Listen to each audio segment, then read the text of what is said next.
is. It's still so sad, but it's like also to see the connection, the friendship that they have. It's just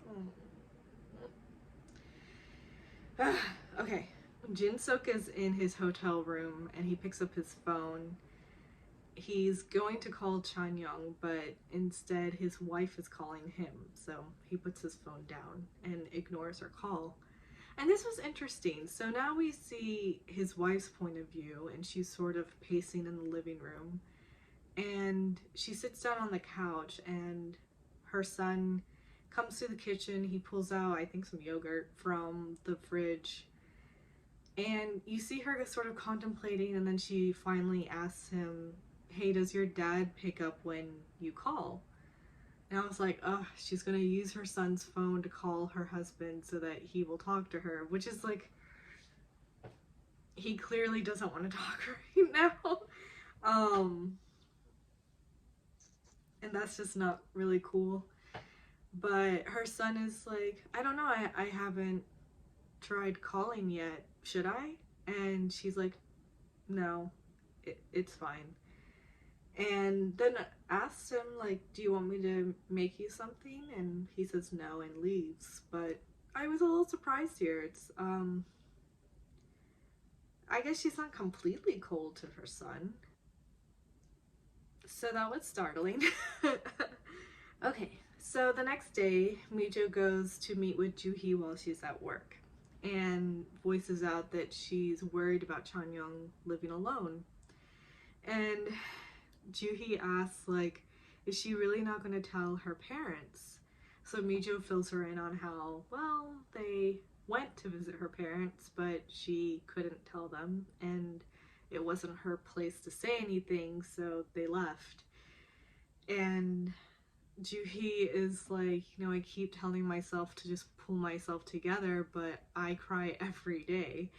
And Mijo admits that she cries too, and suggests that they should take turns visiting Chan-young. And Juhi's like, she's going to make trouble for us over this. Like, she's not going to like this idea. And Mijo's like, well, we'll make trouble over this too. So force her to deal with it. And so they just sort of sit in solidarity, and Mijo holds her hand, and they just want to take care of their friend. At the clinic, Sonyu is sort of coming out of his office, and it's sort of the end of lunch. He runs into Mijo's sister, Mi-hyun, I think is her name, and asks her, like, if she had lunch with Mijo, and she's like, no, Mijo had a lunch appointment. She was with Juhi. And he's like, oh, okay, well, I'm just gonna go grab something small. And so he goes outside and he's going to this, I guess, nearby coffee shop. And he actually sees Mijo sitting in the window. And she's sitting at at this little bar seating by the window. And she's sitting alone. And she looks...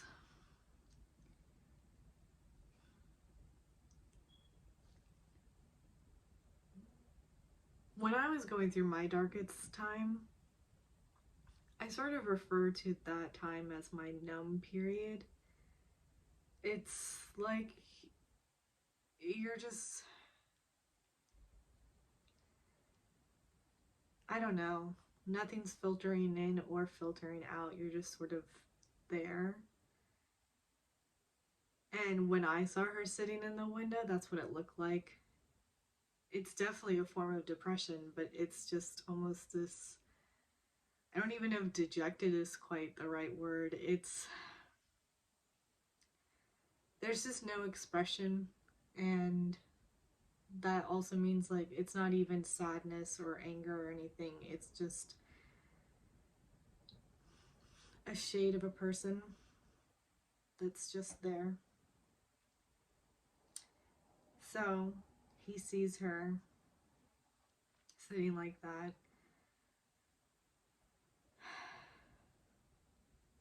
Oh, I have in my notes vacant. That's another way of putting it. You know, just nothing's there. It's actually, now looking back at it, terrible. Anyway, So-won is visiting the orphanage, and the director recognizes her immediately. And there's just so much love over there, and she's so happy that So-won has come to visit. And sort of towards the end of their meeting, she asks her, "So how is it being back over here?" And So-won says that it's really nice. So I kind of hope that she's going to end up coming to teach or something at the orphanage. That'd be really cute. Like, her brother was already coming to tutor English, just to feel connected over there, since that's where she grew up. And, you know, if she has really, well, I should not say if, she said that she quit. She's obviously looking for something to do. I think that would be really great, actually. She could teach music to little kids. So we'll see what happens. So it's probably late at night, and Mijo is at the clinic, and she's researching on sort of what guardians can do to help a patient who's, I guess, in those last stages. And Sonyu calls her and asks where she is, and she's like, "Oh, I'm at the clinic," and he's like, "Okay," and just hangs up. And she's like, "What was that?" And Sonyu shows up and sort of pokes at her dinner, which seems to be an egg salad sandwich, and says, like, "You should really have a real meal," while he's taking her half that she's already been into it and eating it. And he's like, "Oh, actually, this is pretty good." And but Mijo is asking if he was nearby or something, and he's like, "Ah, yeah, I've brought some things that I wanted to do with you." So first he pulls out of his bag of distractions an origami paper set, and is like, "We can make peonies." And, you know, she's just sort of thoughtfully looking at it, and he's like, "If you'd rather do something else," he then pulls out 2 books on calligraphy. He's like, "We can do this." And she's looking through it, and she's like, "Oh, Hangul's a really pretty alphabet," which it totally is. I am a minimalist designer. I love everything just so super simple. I find a certain beauty in it. It's just timeless and stunning, and I must say the Hangul alphabet is really beautiful. And anyway, so she does say, like, "Oh, Hangul's really beautiful." He's like, "It is, isn't it?" And then she says, "This looks hard." He's like, "Oh, okay, I have," and then pulls out a box of colored pencils and coloring books. And she's just like, can't hold it in anymore, just starts laughing. And she's like, "What, do you have anything more?" And he looks at her, and he's just like, and she's like, "Seriously?" As he's pulling out something, and then he holds up, he's got a book of like mind puzzles and stuff like that. I'm sure it's just a book of several different types of puzzles. And she's like, "Do you actually sit and do that when you're bored?" And he's like, "No, clearly he does." So she sort of thinks on it, and then pulls over the coloring set, and it's like, "These are really pretty." He's like, "Aren't they?" So she starts to color, and after a second, she sort of quietly says, "Thank you." And he's just looking at her, and she's still looking down and coloring, and says that he's like a rest stop on a long highway. It's so cute. They're so poetic. um, it's just, it's so sweet. So anyway, she sits and she's coloring, and he starts to sort of sketch her.